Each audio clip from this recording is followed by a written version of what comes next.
Hey guys, so it's day 6, it's Friday afternoon, and I just wanted to let you know how I was getting on because I'm almost near the end. Um, so, yeah, it's going good. Um, Yesterday, some food cravings kicked in, fairly big style, um, but it was manageable. I think it was the craving, my body was just craving some fats more than anything else because it wasn't like I was craving, I don't know, chocolate cake or um, anything sweet or anything like that. I just had this really, really massive craving for nuts. Um, so much so that I tried to convince myself that perhaps a 5-day fast would be fine. I didn't need to do the full 7 days. Um, but anyway, obviously I got through that, and I have to say it was probably in the evening more than any other time. Um, and then today has been good.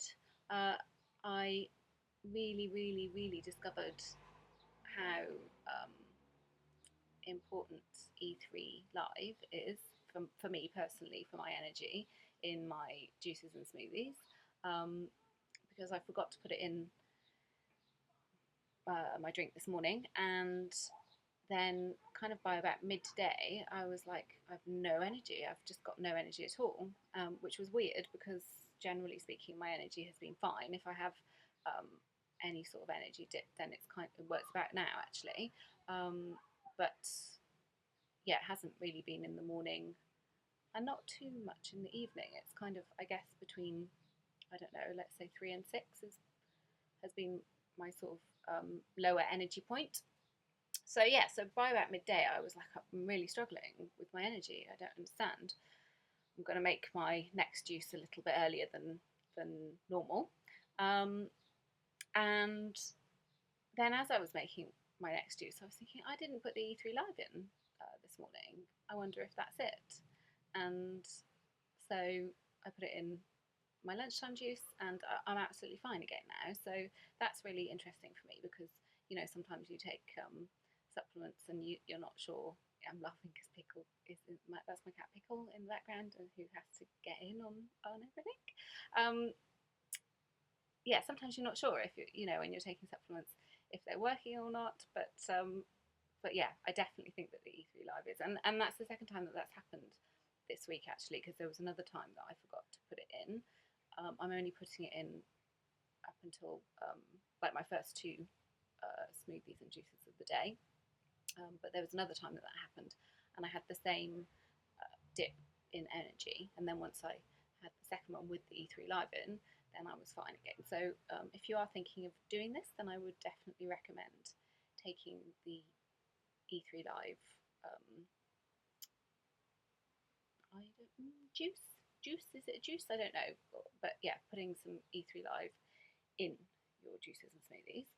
Um, Other than that, I thought it might be useful to just go over what I am putting in them. And basically, it's essentially the same base every single time, which is half, or if it's a smallish cucumber, then a whole cucumber. If it's a large cucumber, then half cucumber, and about 3 celery sticks, and some lemon juice or some lime juice, depending. And what else? Some leafy greens, again depending on how I'm feeling that day. Um, so that can be baby jam lettuce, or it can be rocket, or it can be spinach, or um, yeah, the parsley. Um, yeah, those are mostly. Today I made one with some mint in. So yeah, green leafy vegetables and some herbs. And then again, depending on how I'm feeling, some ginger root or some cayenne pepper, um, or some turmeric. I think that's all of the variables that I've been having. And then I'm following Gabriel Cousens' advice specifically for type 1 diabetics, which is to have smoothies and to have some avocado in each smoothie.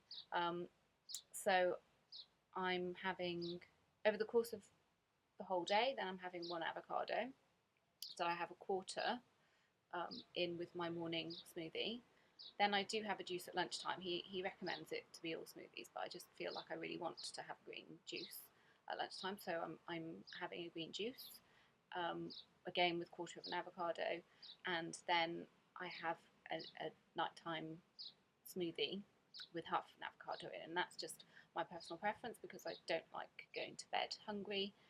It means that I can't sleep, and that stops me having the half an avocado in the night time, stops me from feeling hungry and lets me sleep. And actually, my sleep has been really good once I switched in putting the larger amount of avocado in the night time. So, people maybe yes, maybe you could just go over there for a minute. Thank you. Right, I've lost my train of thought now. What else? Yeah, so, and as I said, that equates to about 600 calories a day. And I'm going to talk more about calorie restriction. I'm going to do a separate vlog about that because I think that it's really interesting, and yeah, I'll talk more about that in a moment. So, yeah, and I guess the biggest thing is what's the effect been on my blood sugars. And at the start, just a week ago, my fasting blood sugar was 9.3, which really is not fantastic. A non-diabetic person's fasting blood sugar should be below 5.9 is really the highest that a non-diabetic person wants to be. And yeah, mine was 9.3. Again, I have got it lower than that since I was diagnosed, but I'm going to talk more about that in a separate blog that I'm going to do just in a couple of minutes around calorie restriction and kind of my findings in my experimentations. But a week ago, that's where I was at. My fasting blood sugar was 9.3, and the last 2 mornings it's been 5.8, and this morning it was 5.5. So I'm really, really, really happy about that. I'm really pleased. It did take the course of the week for it to come down to that, so it didn't immediately drop down to that. But it was completely in line with what he said in the book, which was that it takes about 4 days. So very, very happy with that.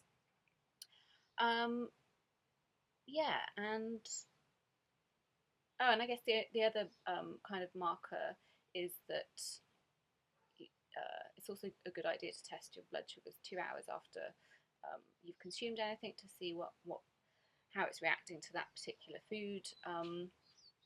And at the start of the week, 2 hours after any juice or smoothie, it was in double figures, which was a bit kind of like, again, it should be below about 7.5 is really, you don't want it to be higher than that. And so, yeah, mine were in double figures, and I was kind of like thinking, you know, I don't really want to be putting my blood sugars there, but I'm going to obviously keep on going with this. And now, today, and I think yesterday, it's been in the fives, you know, whether it's before or after a juice or smoothie. So yeah, so basically, I'm really pleased. I'm really excited. I am really, really pleased that I've only got like a day and a quarter to go, and then I can eat. I am dreaming about what I'm going to eat on Sunday. But yeah, you know, the main thing is that it's having an effect on my blood sugars, and for that, I'm really, really pleased. So I am going to do another little vlog on calorie restriction now, and then I probably won't do another update until Sunday, which will be when I've completed the whole 7 days. So I really look forward to sharing my experiences with you then, and in the meantime I hope you have a fantastic weekend. The weather is set to be absolutely beautiful, and I'll speak to you soon. Take care, bye.